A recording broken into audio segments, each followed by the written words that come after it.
ہر طرف سے پروانے آ رہے ہیں، ہر طرف سے پروانے آ رہے ہیں، ہر ایک پروانے کے دل میں اس آگ کی ایک کشش ہے جو شمع کے سر پہ ہے، اور اس طرح سے گھوم رہے ہیں تو مل کے گھوم رہے ہیں، اور گر کر جلتے ہیں، جل کر گرتے ہیں تو ایک پر ایک کی میت گرتی ہے۔ یہ اتحاد ہے، یہ اتحاد ہے، یہ محبت کا اثر ہے، اور یہی وہ منزل ہے کہ جہاں ہم صحیح طور پر صاحبان ایمان کو ایک مرکز پہ دیکھنا چاہتے ہیں۔ عزیزان گرامی، زیادہ زحمت نہیں دوں گا، یہ چند بنیادی امور تھے جو عرض کیے گئے۔ حقیقت یہ ہے کہ یہ وہی مبارک شجر ہے جو ہم کو مانوس کرتا ہے مبارک ہستیوں سے۔ یہ وہی مبارک شجر ہے کہ جب دل میں آتا ہے تو دل کو طیب بناتا ہے، تو طیب کو طیب کی تلاش ہوتی ہے۔ یہ مبارک شجر ہے جب دل میں آتا ہے تو طاہر بناتا ہے دل کو، طاہر طاہر کو ڈھونڈتا ہے۔ یہ مبارک شجر دل میں آتا ہے تو عالم بناتا ہے دل کو، عالم عالم کو ڈھونڈتا ہے، جاہل کو پسند نہیں کرتا۔ وہ اپنے صفات کو دیکھتا ہے، اور اسی منزل پر یہ مبارک شجر جس دل میں آئے وہاں دل تنہا نہیں ہوتا، وہاں پنجتن نظر آتے ہیں،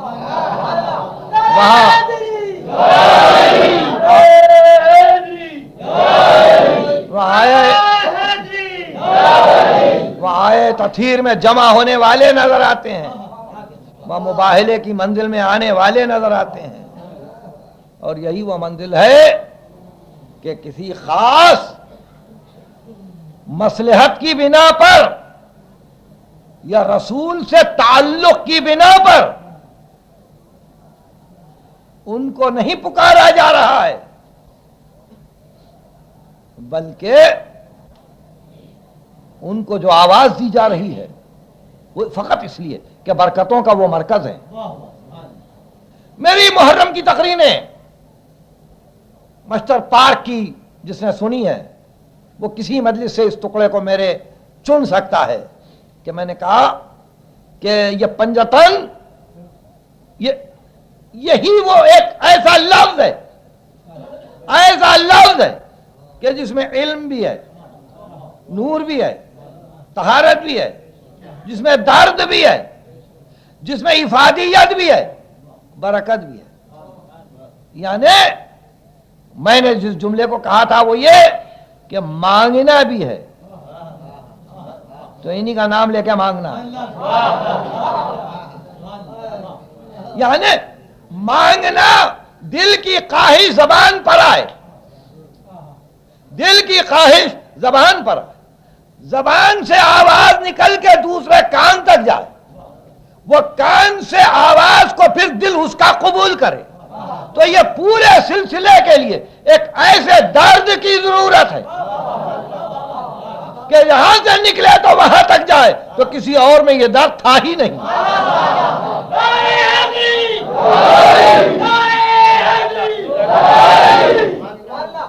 تو یہ گفتگو اس لیے آئی کہ کوئی سمجھنا چاہتا تھا، کوئی سمجھنا چاہتا تھا، اگرچہ ذرا سا رخ بدل رہا ہے مگر میں چاہتا ہوں کہ علم میں اضافہ ہو۔ بات یہ اللہ کو تو واسطہ دیتے ہیں، اللہ کو تو واسطہ دیتے ہیں کہ پروردگار پنجتن کا واسطہ، مگر مانگنے والے بھی یہی واسطہ دیتے ہیں، پنجتن کا واسطہ، یعنی ان کے واسطے سے سب کچھ مل سکتا ہے، ان کے واسطے سے سب کچھ مل سکتا ہے، اس لیے کہ درد ہے، درد ہے، ملوکیتیں ختم ہو گئیں۔ ذرا اپنے غریبانوں میں منہ ڈال کے دیکھو، کوئی کسی بادشاہ کا واسطہ دے کے مانگتا ہے بھیک؟ کسی ظالم کا واسطہ دے کے کوئی مانگ بھی سکتا ہے؟ نہیں، اس لیے کہ درد پیدا ہی نہیں ہوتا۔ کوئی سننے والا صحیح، کوئی سننے والا صحیح، بڑا ہی دور ہو مذہب سے صحیح، مگر اس کو کوئی غلط واسطہ تو دے کے دیکھیے، ذہنوں میں نام سوچتے جائیے اور کہیے کہ اس واسطے سے مانگیں گے، وہ تعجب کرے گا. اگر انتہائی اخلاق کا انسان ہوگا تو تعجب کرے گا اور کہے گا غلط مانگ رہا ہے, غلط واسطے کو دے رہا ہے. تو ایک ہی واسطہ ہے مانگنے کے لیے, اور خصوصاً جب مانگنا ذات واجب سے ہے تو اسی واسطے سے مانگنا, اسی واسطے سے مانگنا. اس لیے کل کی گفتگو, آج کی گفتگو ایک مرتبہ آپ پھر غور کر لیں, اس میں برائی نہیں ہے, یہ شجر ہے, شجر ہے. درود اگر لفظ محمد پہ آ کے رک جائے تو شجر نہیں ہوتا.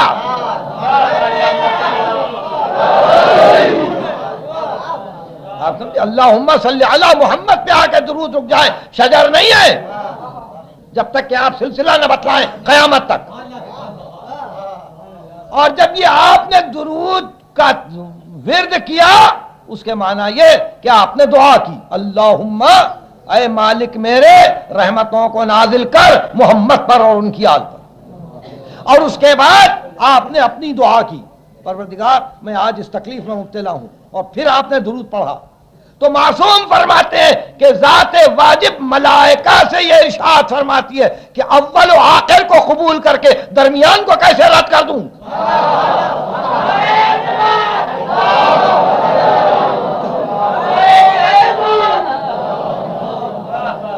ذات واجب ملائکہ سے یہ فرماتی ہے کہ اول کو قبول کروں, آخر کو قبول کروں, درمیان کو کیسے رد کر دوں. اس لیے دعا کی شرط ہی ہے کہ ان کا واسطہ دو.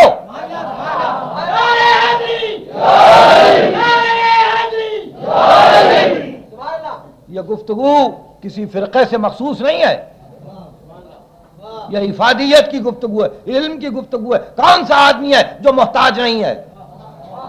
کون سا انسان ہے جس کو احتیاج نہیں ہے؟ کون سا شخص ہے جو ان کو حاجتوں میں مبتلا نہیں کیا گیا ہے؟ کون سا شخص ہے جس کو ضرورت نہیں ہے, تکلیف نہیں ہے, پریشانی نہیں ہے؟ جب ہے پریشانی, احتیاج ہے, محتاج ہے, دعا کرے. اور جب دعا کرنا ہے تو دعا کرنے کا سلیقہ بھی سیکھے. دعا کرنے کا سلیقہ ہی یہ قرار پایا کہ اول و آخر درود, اول و آخر درود, آغاز و انجام درود. اور اگر یہی ہے تو پھر مانگو, جو مانگنا ہو مانگو. عقل مند آدمی اپنی استعداد کو دیکھ کے مانگتا ہے. عقل مند آدمی اپنی استعداد کو دیکھ کے مانگتا ہے, اپنے نفس کو پہچانتا ہے کہ میں کہاں تک استعداد رکھتا ہوں. بغیر استعداد نہیں مانگتا. اور جہاں اپنے استعداد کو خود دیکھے اور مانگے تو دعا رد نہیں ہوتی. ممکن ہے دیر ہو, اور دیر اس لیے ہوتی ہے کہ مسلسل درود پڑھتا رہے, مسلسل مانگتا رہے تاکہ ثواب میں اضافہ ہوتا رہے.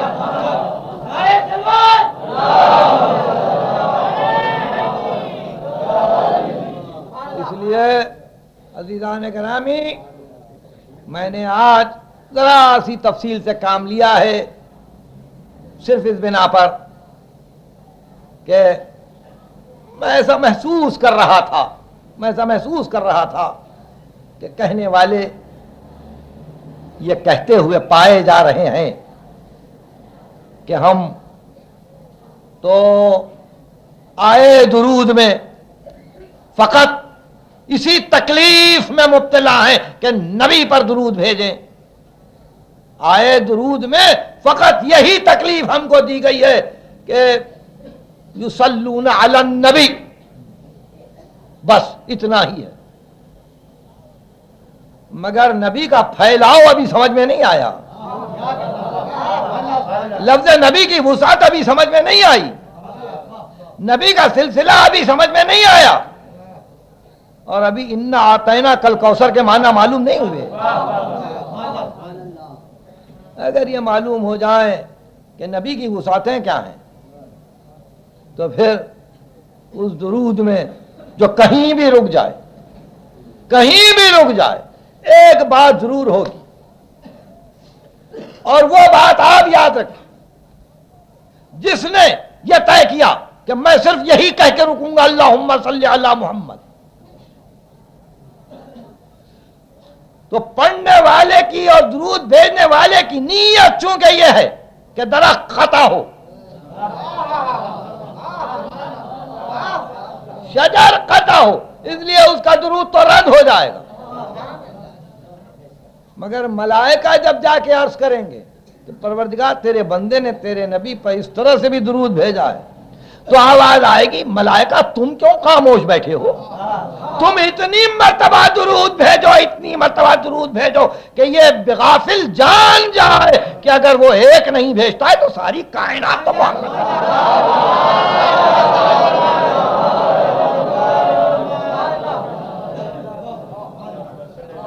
بہرحال نہ اس میں گفتگو اقتدار کی ہے، نہ اس میں گفتگو نظام مملکت کی ہے، نہ اس کا تعلق شاہی سے ہے، اس کا تعلق تعقل سے ہے، علم سے ہے، برکت سے ہے، رحمت سے ہے۔ اور درود کے لیے سزاوار وہی ہیں جو ختمی مرتبت کی کوششوں کو بارآور دیکھیں، ختمی مرتبت کے شجر کو پھل کے ساتھ دیکھیں کہ یہ پھل ہے، یہ کوششوں کا یہ پھل ہے جو مساعی ختمی مرتبت کو بارآور کرے، اسی کو حق پہنچتا ہے کہ درود میں شامل ہو۔ عجیب منزل ہے، کیسے کیسے پھل لگے اور کہاں کہاں نظر آئے۔ وہ سر جو کبھی دوش رسول پر رہتا تھا، وہ سر جو کبھی آغوش رسول میں تھا، دنیا نے اس سر کو نیزے پر دیکھا، کبھی تنور میں دیکھا، کبھی حاکم کے تخت پر دیکھا، کبھی درختوں کی ڈالیوں میں بندھا ہوا دیکھا، کبھی خولی کے گھر میں دیکھا، کبھی کوفے کی فصیل پر دیکھا، مختلف مقامات۔ گفتگو ختم ہوئی، میں نے زحمت دی، میری معذرت قبول کیجئے۔ واقعی یہ مقام کتنا دردناک مقام، کتنا دردناک مقام کہ قافلہ آل محمد جب چلا ہے کربلا سے تو یہ طے کیا گیا تھا کہ جو بی بی جس ناقے پر سوار ہو، اس ناقے کے متصل اس بی بی کے وارث کا سر ہو، اس بی بی کے وارث کا سر ہو۔ چنانچہ شہزادی زینب کے ناقے کے متصل حسین ابن علی کا سر ہو، حضرت ام لیلہ کے ناقے کے قریب علی اکبر کا سر تھا، ام فروہ جس ناقے پر سوار تھیں انہی کے قریب حضرت قاسم کا سر تھا۔ شہیدوں کے سر تھے۔ کبھی کہا جا چکا جب بیبیاں سوار ہو رہی تھیں اور وارثوں کے سر نوکہائے نیزہ پہ آ رہے تھے تو ایک بی بی تھوڑی دیر کے لیے تو مطمئن تھی کہ میرا بچہ تو دفن ہو گیا، میرا بچہ تو دفن ہو گیا۔ یہ ام رباب تھی کہ جس کی گود سے حسین نے بچے کو لے کے دفن کر دیا تھا، مگر جب یہ بی بی ناقے پر آئیں تو کیا دیکھتی ہیں کہ علی اصغر کا سر بھی نوکے نیزہ پہ۔ الہی و سیدی و مولایا و ربی، خداوندہ ہم کو کامل الایمان ہمارے حوائج دینی و دنیاوی برلاؤ، ملت کو متحد کر، مملکت کو مستحکم فرماؤ۔ کل سے عزاخانہ زہرا میں 5 مجلسیں ہوں گی اور عنوان کا اعلان پہلی ہی مجلس میں کیا جائے گا۔